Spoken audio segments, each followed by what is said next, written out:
Welcome to Boss Up Goddess. I'm Elizabeth Ann Atkins, and I interview trailblazing women who share their wisdom to help us all live bigger, better, and bolder. The dynamic, powerful woman that I'm interviewing tonight is all of that and so much more. Her name is Leisa Peterson, and she's a Sedona, Arizona based business coach, author, and phenomenal thought leader who has helped me transform my life in so many ways. So, Leisa, welcome. Hello, Elizabeth. Hello, everybody. I'm so happy to be here. Thank you. So, Leisa, you are very unique, and I think you can serve as a tremendous example to women who can integrate different parts of their lives in a courageous way. You are a former bank vice president, very solid, successful career in finance, and you're also for many years been a spiritual follower, seeker, practitioner, teacher. And you merge the two in a very unique way. And your book is all about that. This is an amazing transformational book, The Mindful Millionaire. It came out this summer. So, Leisa, can you talk about how you merge those two parts of your life? Sure. I have been on a spiritual journey for quite some time, just like you. And, for many years, like more than 15 years, I kept the world separate. I kind of had my banking career over here and my spiritual stuff over here. And I was like, they don't go together. And and the world didn't really help me in that regard. So there came a point where, unfortunately, tragedy kind of woke me up to the fact that I was really not serving myself and not serving my community by hiding behind the idea that you couldn't do it, that you can't bring these two worlds together. And once I decided that it was time, then it was just a matter of like, how do I actually bring them together and not sound like a crazy person? Because can you just touch on that tragedy? Because right now, a lot of people are enduring tragedy, such as COVID and other things that are related to it, and how that can serve as a launch point. It's very difficult, but it can serve as a launch point to finally change. Yeah. So there were three, it's kind of a trifecta is how I look at it now.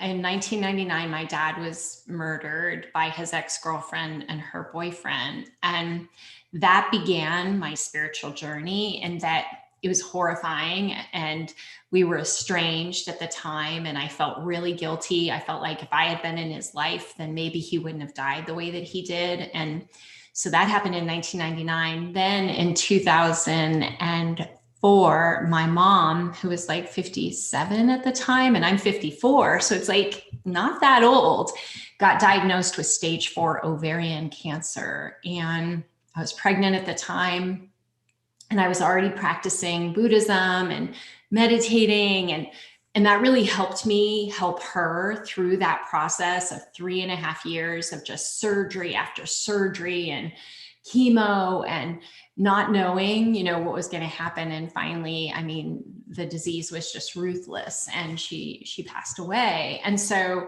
now I was like, I am in my 40s. I've lost both my parents really young. And I knew I wanted to do something different, but I still just ignored it. And so that was like 2007.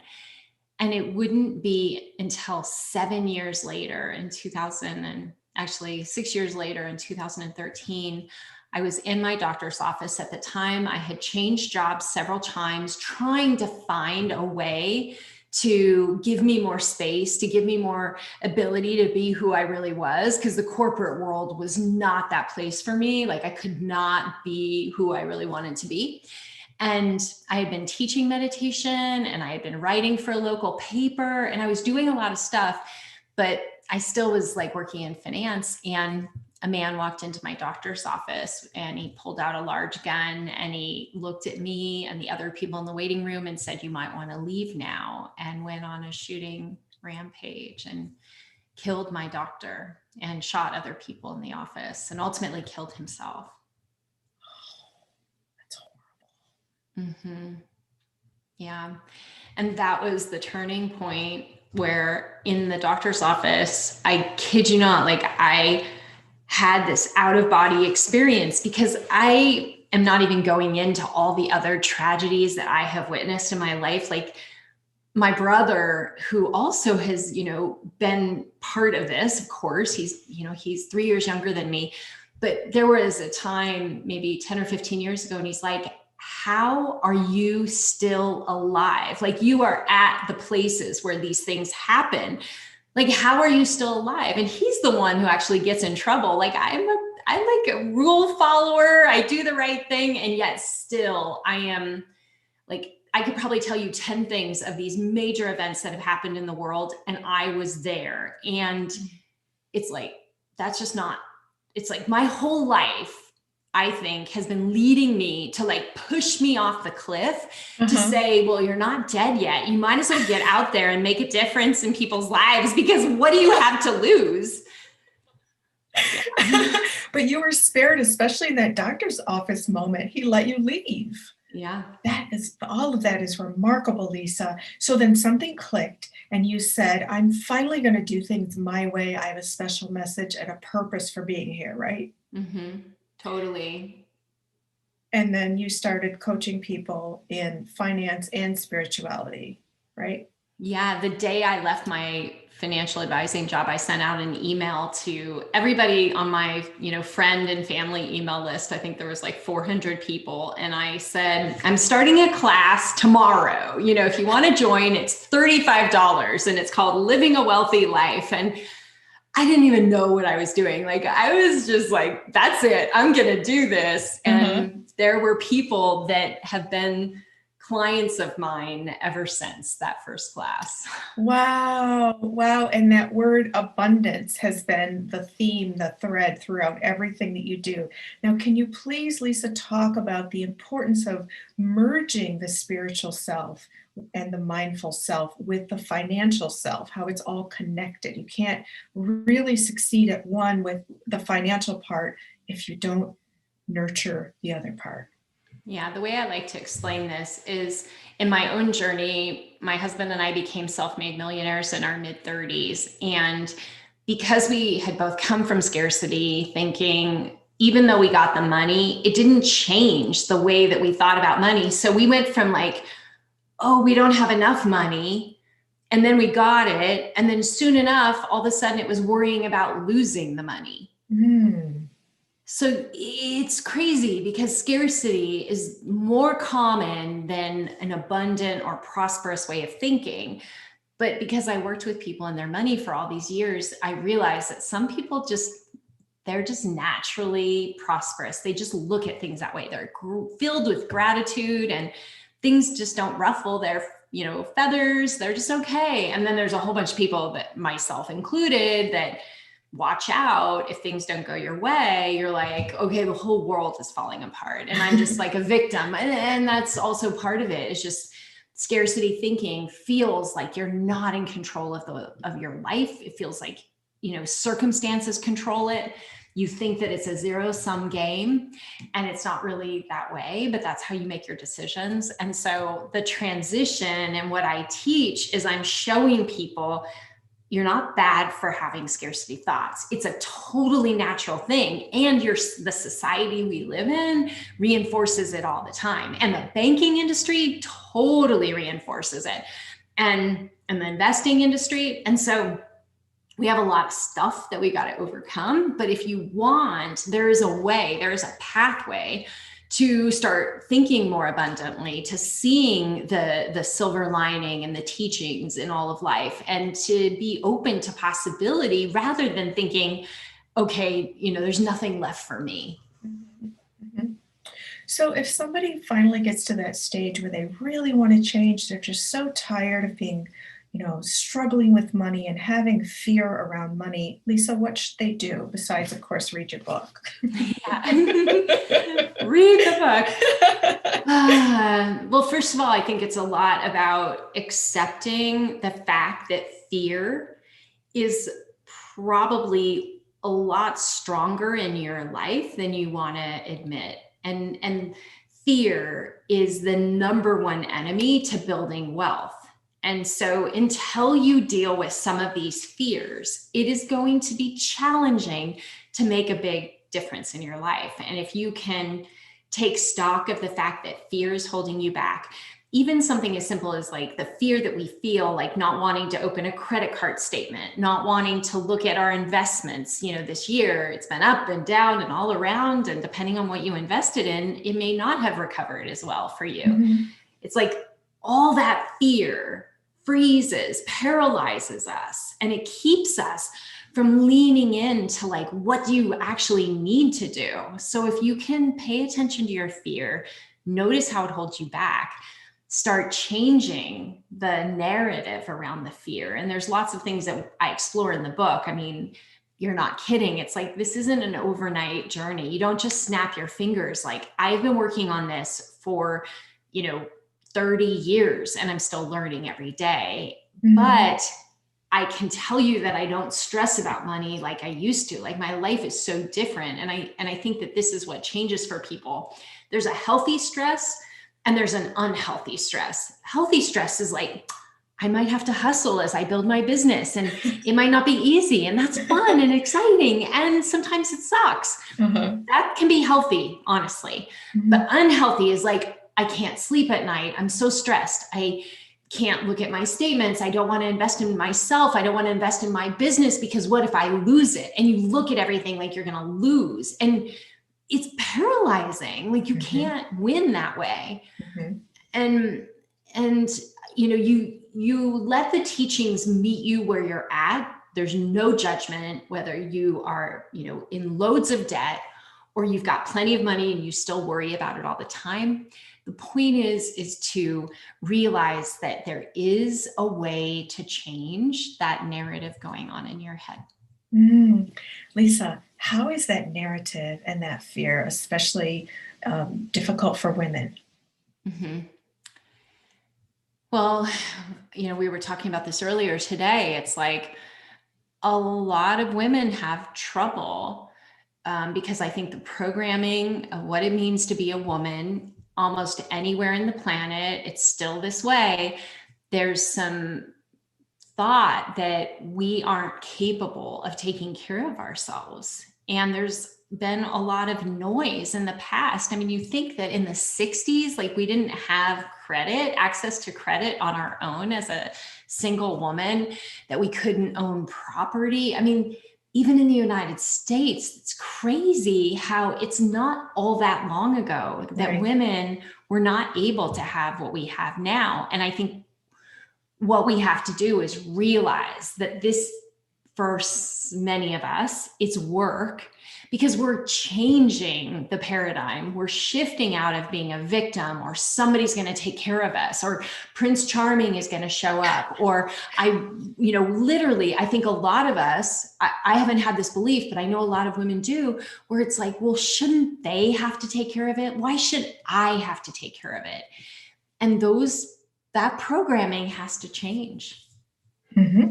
So Leisa, you are an excellent expert at helping women and men shift and remove that programming or transform it into empowered thinking by enabling us to look within ourselves, to examine what are our limiting beliefs and bust past them and move forward fearlessly. So I have known you for several years. I've gone to 2 of your retreats in Sedona that were extremely transformative.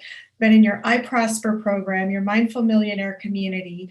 And without your assistance, I don't know that I would have been able to look within myself to identify the problems.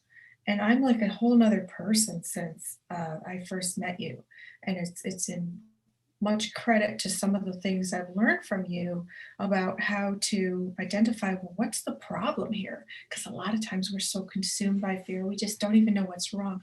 So can you talk about the importance of working with a coach or a community or a program to help a person identify their blocks and move past them? Yeah, it's a great question. I was asked in my community recently, or somebody was talking about creating courses. And I think that what's important to me, and I can think that it may be for other people, is that just taking a course is kind of like reading a book. Like if you're really diligent, you could probably get a lot out of it. And some people do, but the majority of people are really busy and there's a lot going on. And a lot of this stuff that we're talking about, it's like, it's super close to your face. It's like the hand, you can't see the nuances and details because it's just a part of who you are. And so different than just taking a course, when you start to work with a coach or in a live workshop format, like both what you and I do, it's significantly different in that there's a much higher likelihood that you're going to get the assistance you need, and you can ask questions and you can get feedback and you can share things that are coming up for you and get the whole entire community to potentially support us when we're doing things that are really uncomfortable and our legs are kind of wobbly and we're not sure that it's going to work. But you have 20 people who say, Elizabeth, keep going. This is brilliant. Like, you're going to figure this out. You're like, okay, maybe all those fears that have kept me from trying things, now I'm like, maybe it's worthwhile to move forward. And so coaching and mentoring and getting live assistance, I think, is like really, really important, because you're more likely to have a big breakthrough of self-understanding when you've got live people there helping you, whether it be in a Facebook group or it is in a Zoom call. There's lots of different ways to do that, but I like feedback. Yeah. And also what you said about the group experience, because we learn from other people in a group, like in today's I Prosper session, people said that they learned when you're helping another person solve their issue, it's a teaching moment for everybody. So Leisa, can you talk about some of the programs that you offer and how they help people? Yeah.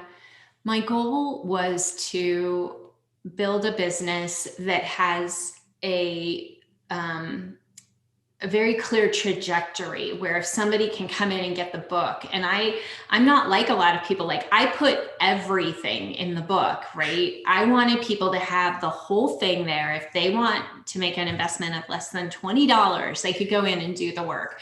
So the book is one form of that. But then as you kind of come in, I've created programs that have actually inspired the book, like Infinite Abundance, which is a 28-day meditation cycle of daily prompts for journaling and meditations. And you get an email every day. It's like waiting for you at 4 a.m.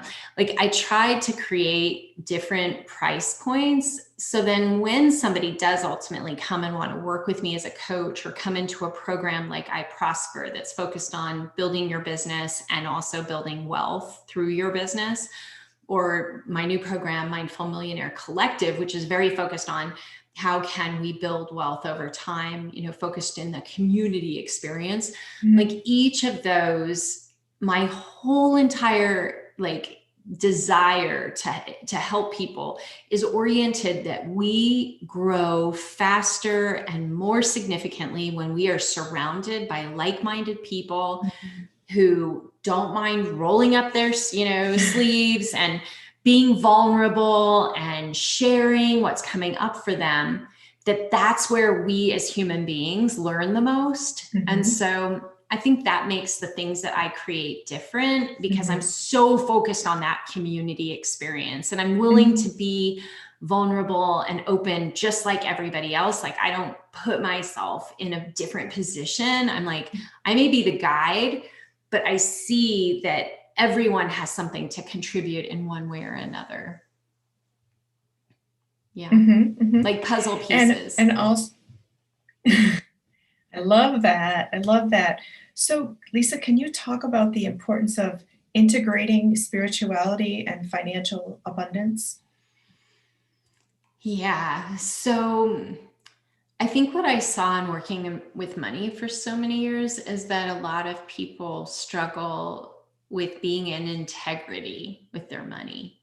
So a simple example would be, can we just not report that on our taxes? You know, like, how can we pay less on taxes? Not, I mean, the legal ways, you're in integrity, but like when we do things kind of shortchange to like not pay our share in taxes, or, I mean, the list is long and wide, and it's not like I'm going to be here telling you that I've never like done things that I later regretted, but I will say to you that as a human being, because of scarcity, we will make decisions that really are outside of integrity just to get the money, because that's what scarcity does to us. And so the reason it's so helpful is as we lean into our spiritual development, the big thing that happens inside is that we want to be in integrity with everything. We want to be in integrity in our relationships. We're not going to cheat on our partners. We're going to be in integrity with our body. We're going to take good care of our body and mindfully pay attention to that. And we're going to, be good stewards in the community. We're going to give back. We're going to help people in times of need. Well, the same thing goes with money, is that when we bridge the gap between our inner journey and the integration of who we really are with our money, it often looks different. And like, even maybe if we're in a job that we're not very proud to tell people about what we do because maybe it destroys the environment, like those things can weigh on people's psyche. It's not about status. I want to be really clear. It's about if you wouldn't buy a product from a company, but you work for that company, like that's going to be hard to sustain for the long haul. So there's, we start realizing that that's not an acceptable option for us anymore. We bring it together. I love that. It's so important. So, Leisa, can you share some tips for women who have a big calling and that it may be far outside of their normal realm of behavior or work? How do they take those first steps to blast past the fear, to do something big, bold, and pioneering like you've done? Well, I don't recommend quitting your job cold turkey like I did. I think that it's really a good idea to do a side hustle. Don't follow my example. I was like, after the shooting, I was like, that's it. I'm just going to go do this. I had no idea what I was doing. It took me years to learn. It would have been better if I had found a way. I mean, it's perfect and divine and all that good stuff, but I'm just saying, if you have a job and you are making good money and you want to do something over here that's different, then I strongly recommend side hustle, where you start something. And I've seen plenty of people, like, let's say it's coaching. You could maybe on Thursday nights every week, you have, 2 sessions with clients, and all day Saturday. And I have friends that do this, where they have a coaching business and they are still doing their full-time job. And then they also have, this day on the weekend that they devote to coaching. And they may or may not leave their full-time job, but they get to fulfill themselves through the coaching in a way that their work doesn't. That's excellent advice. I love that, side hustle. And that way you're gaining experience, you're making mistakes, but you're able to still support yourself with the structure of the job. I love that.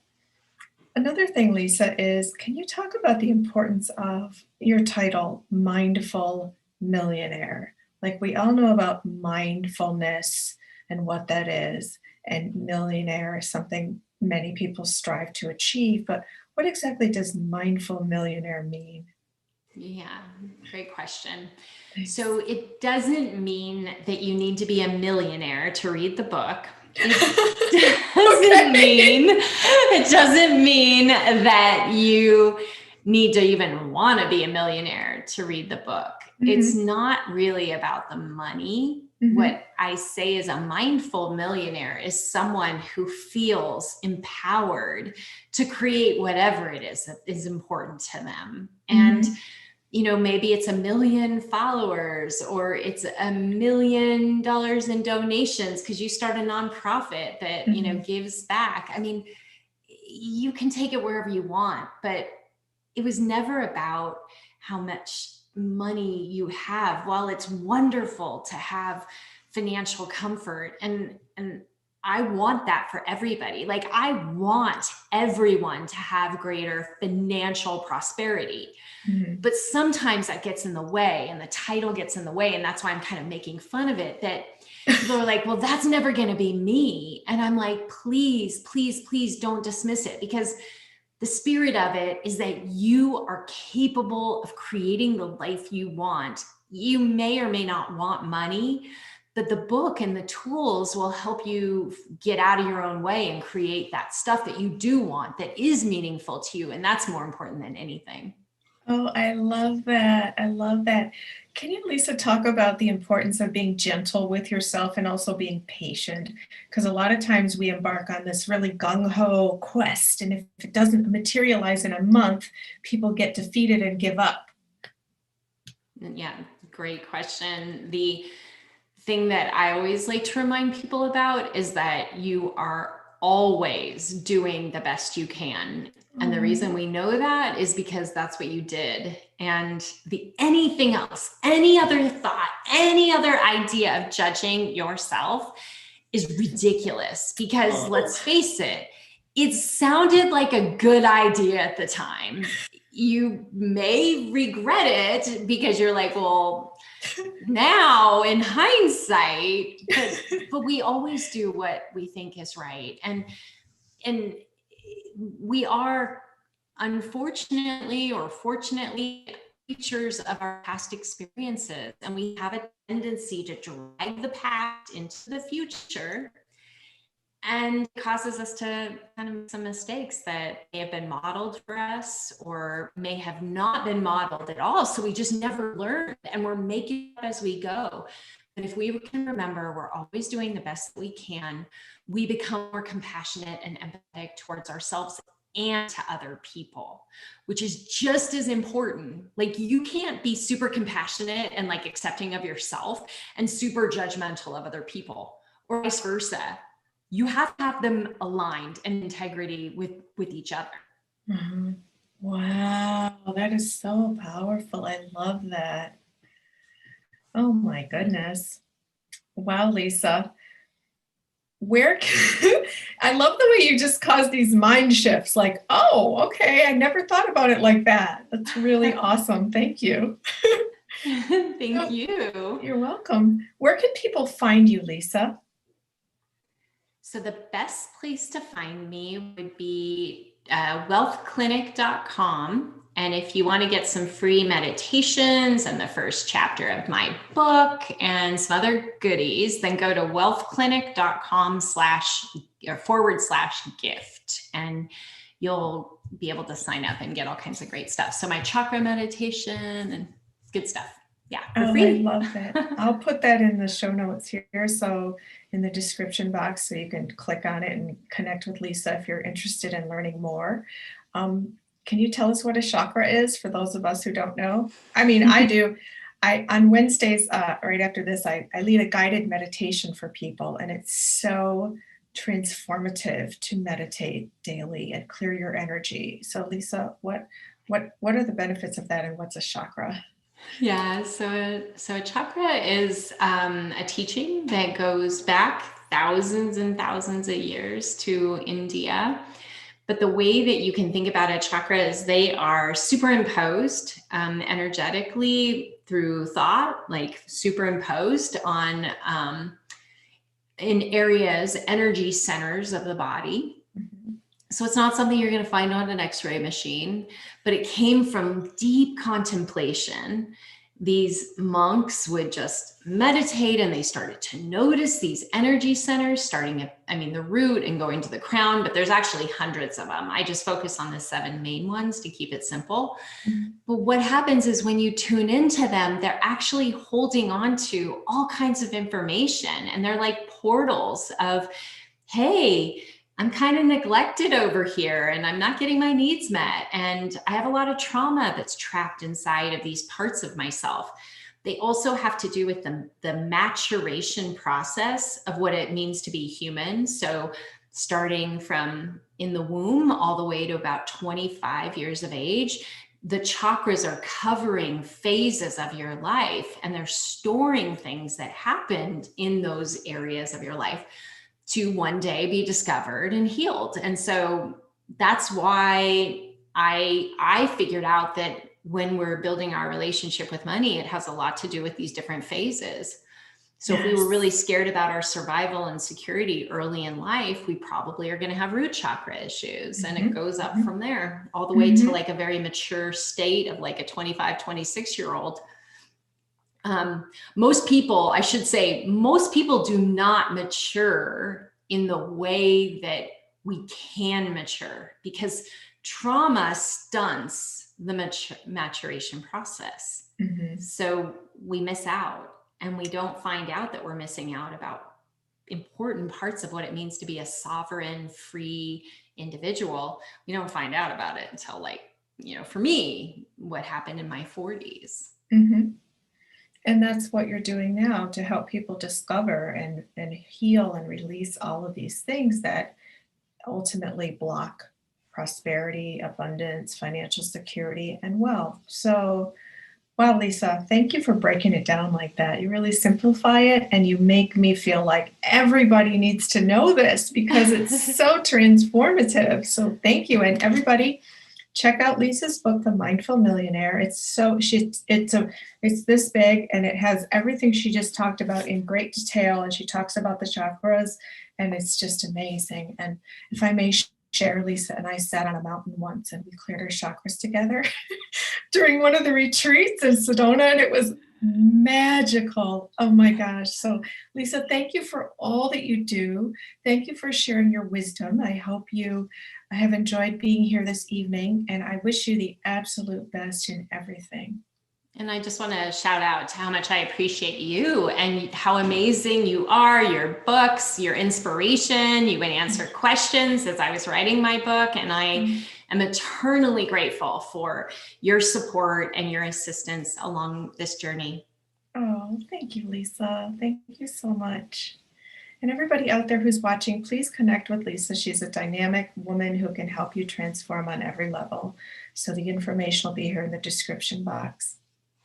Thank you, Leisa. Thank you. You're welcome.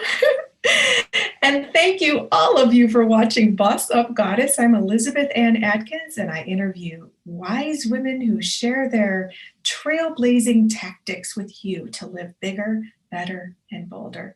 If you're getting value out of this program, please do like, share, subscribe, comment, ask a question, and click the notification bell. Meanwhile, I'll see you next time, and remember, you have the power.